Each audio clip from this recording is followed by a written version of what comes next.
श्री स्वामीनारायण भगवान की जय।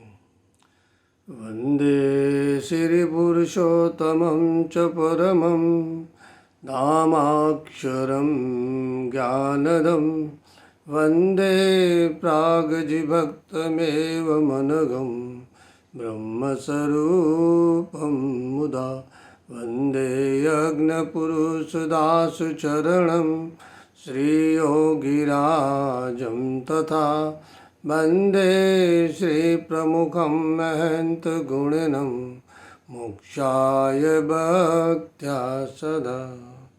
श्री स्वामीनारायण भगवान की जय। अक्षर पुरुषोत्तम महाराज की जय। गुणातीतानंद स्वामी महाराज की जय। श्यावल रामचंद्र भगवान की जय। उमापति महादेव की जय। राधा कृष्ण देव की जय। ठाकुर देव भगवान की जय। माँ दुर्गे मात की जय। प्रकट गुरु हरि महंत स्वामी महाराज की जय। मेरे समस्त बुजुर्गों को मेरा प्रणाम और बच्चों को मेरा आशीर्वाद। आज के इस एपिसोड में अपने अपड़ु सत्संग के माध्यम से भगवान स्वामीनारायण के जो लीलाएं कथाएं हैं उसके क्रम में भगवान स्वामीनारायण ने जो आज्ञा अपने परमहंसों को दी है उसी के तहत आज का जो विषय है वो है जहाँ प्रतिकूलताएं हों वहीं रहना। यह आज्ञा श्री हरि ने अपने परमहंसों को दी थी। उसी के तहत आज का सत्संग प्रवृत्ति का हम बात करेंगे। जय स्वामीनारायण। आज तक अभी तक जिसने भी भाई बंधुओं ने अभी तक चैनल को सब्सक्राइब लाइक वेल नहीं करी कि बस चैनल को सब्सक्राइब करें, लाइक करें, वेल करें और अपने सगे संबंधियों को आगे प्रेषित करें ताकि उनको भी भगवान स्वामीनारायण की लीलाएं कथाओं का आनंद मिल सके। जय स्वामीनारायण। श्री हरि ने यह प्रकट कर दिया था कि परमहंस की जब दीक्षा ली थी तो उसके बाद उन्होंने कहा था वर्णाश्रम के में कोई भेद नहीं रहना चाहिए। बात बिल्कुल सीधी और सादी थी, फिर भी कुछ परमहंसों के हृदय में यह बात नहीं उतरी कि जिस किसी के हाथ का दिया भोजन हम कैसे खाएं, और भिक्षा मांगकर खाना उनको बड़ा संकोच लग रहा था। श्री हरि ने अंतर्यामी रूप से जानकर स्वयं अपने हाथ में भिक्षा पात्र लिया और कुछ परमहंसों के साथ वो गांव की गलियों में निकल पड़े। दोपहर तक उनको जो भी भिक्षा मिली उस भिक्षा को लेकर वो गांव के एक कुएं के पास गए और उस भोजन को उन्होंने एक कपड़े में लेकर उसका एक गट्ठी बनाकर उसको काफ़ी उसको जल में उसको डुबोया और डुबो के उसको एक जल एक रस बना दिया, यानी कि उसका एक पिंड के रूप में उसको भोजन को बना दिया। उस बेस्वाद खाने का जो पिंड उन्होंने बनाया और उसको एक रस उस पिंड का जो स्वाद था वो पिंड बनाकर जब उसको खाया, रुचिपूर्वक खाने लगे, तो पूर्व वर्णाश्रम के जो संत थे जब उन्होंने देखा तो उनका अपना जो अहंकारी संबंध था वो सब का सब टूट गया, ये देखते हुए कि स्वयं भगवान उस एक रस को खा रहे हैं जो कि एक कठोर तप के बराबर था। यह देखते हुए सारे संतों ने अपने नियम धारण चलने लगे। परमहंसों को श्री हरि ने यह आदेश दिया था कि जहाँ विशेष प्रतिकूलताएं हों वहीं पर आप लोग रहना, यानी कि यहाँ जहाँ कहीं पर भी विशेष प्रतिकूलता यानी कि विशेष परिस्थितियाँ हों, वहीं पर आप रहना और निवास करना। श्री हरि की आज्ञा से अहमदाबाद में आए हुए जो संत थे, वो अपना जो साबरमती है, साबरमती के नदी के किनारे पर एक दरियाबन बांग का एक गुम्बद, वहाँ पर उन्होंने अपना निवास किया। वहाँ इमलियों का वन था। संतों के पास न तो ओढ़ने के लिए कोई वस्त्र था और ना ही बिछाने के लिए कोई वस्त्र था। भोजन सत्कार की तो कल्पना तक नहीं की जा सकती थी। सभी मिलकर भगवान स्वामीनारायण की मंत्र के में धुन किया करते। इन इमलियों के वन में भूत प्रेत के निवास की किंवदंती थी, किंतु फिर भी बिना किसी डर और भय के वे वहाँ पर भजन किया करते थे। एक दिन स्वामीनारायण महामंत्र की ऐसी धुन जब वो कर रहे थे, सुनकर वहाँ के भूत जो प्रेत आत्माएँ थी, उनकी आवाज़ें आने लगी, हम जल रहे हैं, हम जल रहे हैं। आनंद स्वामी ने उन भूत प्रेताओं का भी कल्याण किया।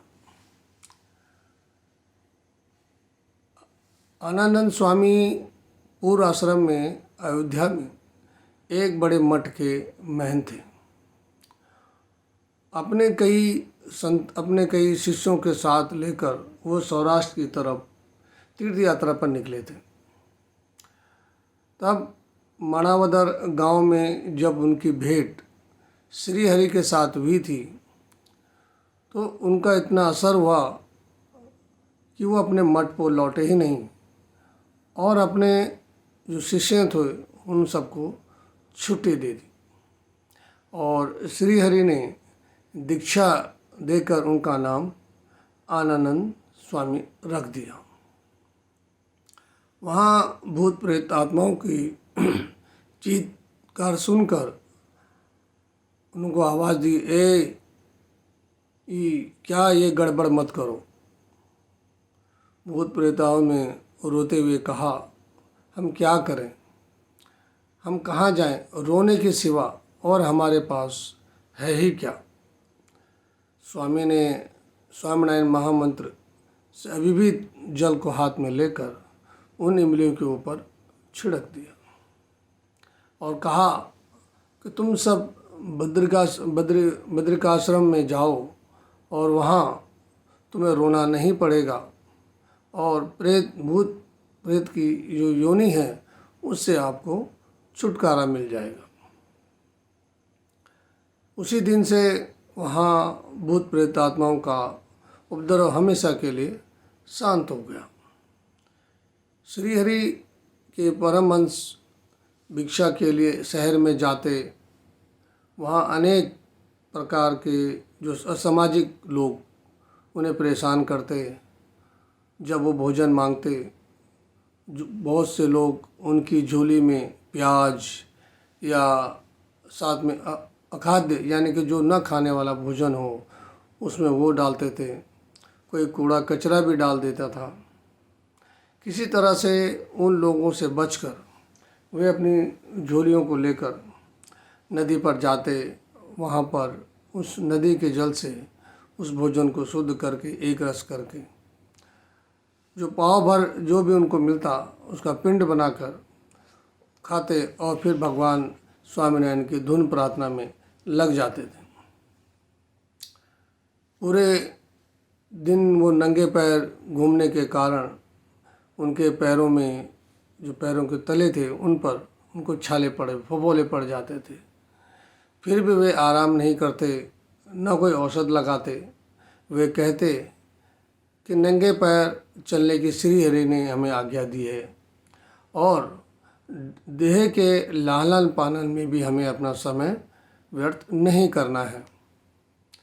वास्तव में वे श्री हरि की आज्ञा का यथार्थ रूप में पालन करने वाले थे।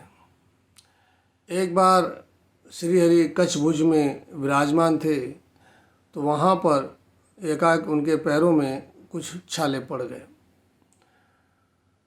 भक्तों ने पूछा, महाराज आपके पैर में ये कैसे हुआ?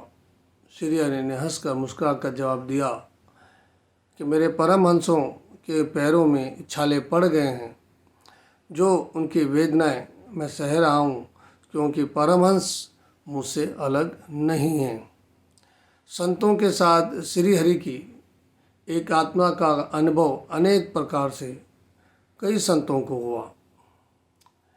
इस प्रकार परमहंसों का जो वृंद अहमदाबाद में 1.5 महीने तक था, उनको पाव भर अर्थात जो भी भोजन उनको मिलता वह उससे अपना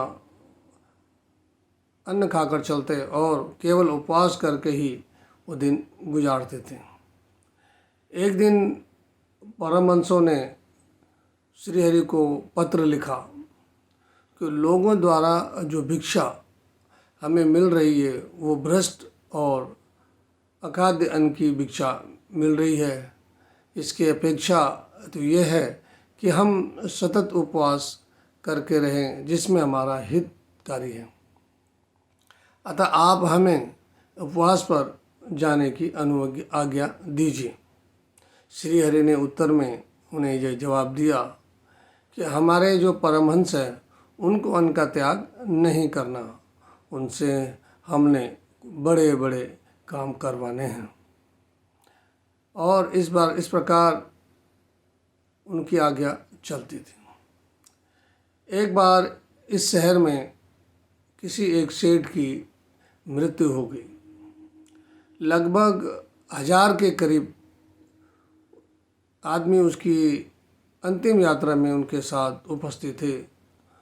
उनमें से कुछ लोग इमली के पेड़ के नीचे बैठ गए और कुछ जो ध्यानस्थ संत थे उनके पास जाकर चर्चा करने लगे। परमहंसों ने उनके पास जाकर जागृत होकर उनसे चर्चा भी की। कुछ विद्वान लोग और कुछ तोता पाठ करने वाले लोगों ने मिलकर परमहंसों को एक और अद्वितीय ब्रह्म, मैं भी ब्रह्म हूँ, तुम भी ब्रह्म हो, तथा ब्रह्म सत्य है और जगत मिथ्या है आदि सूत्र रटते हुए अनेक प्रश्न पूछने लगे। किसी ने तो यहाँ तक कह दिया, आप लोग साधु होने पर भी ब्रह्म नहीं हो, परंतु हम तो ब्रह्म हैं। मुक्तानंद स्वामी जी उनकी बात का जवाब देने लगे, लेकिन वो लोग सुन नहीं रहे थे। एकाएक उनके झुंड में बैठे हुए इमली के पेड़ से एक सांप उनके बीच में आकर गिर गया और उसे देखते ही तथाकथित जो ब्रह्मवादी दुम दबाकर भागने लगे। इस बेहोशी में सब एक दूसरे के ऊपर गिरे और कुछ दूरी पर जाकर वो खड़े हो गए। उन्होंने देखा कि सांप साधुओं के आसपास ही घूम रहा है। संतों की श्री हरि का आदेश था कि जब कभी आप ध्यान पूजा करते हो तो उस समय चाहे बिच्छू, सांप या शेर का डर क्यों ना हो, आप अपनी जगह से नहीं हिलेंगे, यानी कि आपको अपनी जगह से टस से मस भी नहीं होना है। यह आज्ञा श्री हरि ने अपने परमहंसों को दी हुई थी। स्वामी अद्भुतानंद जी ने स्वयं इस घटना का आंखों देखा वर्णन इस प्रकार कहा कि सांप धीरे धीरे आगे बढ़ा। मैं पद्मासन लगाकर बैठा था और वह आकर मेरे पैर पर चढ़ा और उतर कर दूसरे परमहंस के हाथ पर चढ़ा। इस प्रकार अनेक परमहंसों के शरीर पर चढ़ता हुआ वह आगे बढ़ता गया और सच्चिदानंद स्वामी जी के गले में वो लिपट गया और माथे पर फण लगाकर धारण करके बैठ गया। स्वामी तो शांतिपूर्वक स्वामीनारायण महामंत्र के जाप में लगे हुए थे और वो मानो जैसे स्वामी की बंसी का नाद सुन रहा हो अब वह इस तरह सांप अपना फन उनके स्थिर बनाए रखे हुए थे और एकाग्रता से उनके महामंत्र की धुन को सुन रहा था। थोड़ी देर तक तो ऐसे ही रहा और तत्पश्चात धीरे धीरे धीरे नीचे खिसकता हुआ पेड़ पर चढ़ गया। जो स्वयं को ब्रह्मज्ञानी कह रहे थे, ऐसे भागे हुए लोग संतों की साधुता और स्थिरता देखकर वो वापस लौट आए। आप लोग और उनके चरण छूकर उनसे कहा, अब हमें विश्वास हो गया कि आप ब्रह्म हैं, आप लोग ही ब्रह्म हैं। अब हम यही चाहते हैं कि हम आपको अपनी सेवा का अवसर दें। हम सब आपको भोजन कराना चाहते हैं। मुक्तानंद स्वामी ने उत्तर दिया कि जिसकी भिक्षा पहले आएगी हम उसकी भिक्षा स्वीकार करेंगे। लोगों के हृदय पर संतों की निर्भयता और आत्मनिष्ठा का इतना असर हुआ कि काफ़ी लोग सत्संगी हो गए। अब परमहंसों को कभी भूखा मरने की नौबत नहीं आई। 15 दिन 20 दिन तक इसी बियाबन जगन में डरावने स्थान में वो रहे। एक बार 250 परमहंस जामनगर पधारे। वहाँ गांव के बाहर लंगोटा तालाब के किनारे निवास था, वहाँ बैठे।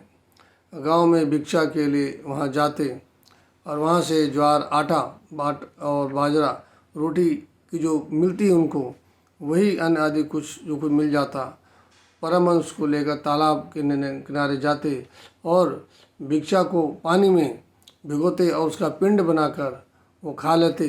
अब प्राय सभी को इस प्रकार का अन्न आदि जो भी आदि भूख उनको सहन करनी पड़ती। इसके कारण संतों को काफ़ी शरीर भी दुबले हो गए। भूख का दुख बढ़ता जा रहा था। उन्होंने श्री हरि को पत्र लिखा था कि हम लोगों की भूख से मर रहे हैं, हम क्या करें। आज के इस कथा में हम आपको यहीं पे विराम देंगे। आगे की इससे की जो कथा है हम आपको नेक्स्ट एपिसोड में अपने अपड़ु सत्संग के माध्यम से आपको अवगत कराएंगे। आपको आज तक के लिए जय स्वामीनारायण। मेरी पुनः उन्हें सभी भाई बहनों से प्रार्थना, जिन्होंने अभी तक इस चैनल सब्सक्राइब लाइक वेल नहीं करी, चैनल को सब्सक्राइब करें, लाइक करें, वेल करें और आगे प्रेषित करें। जय स्वामीनारायण।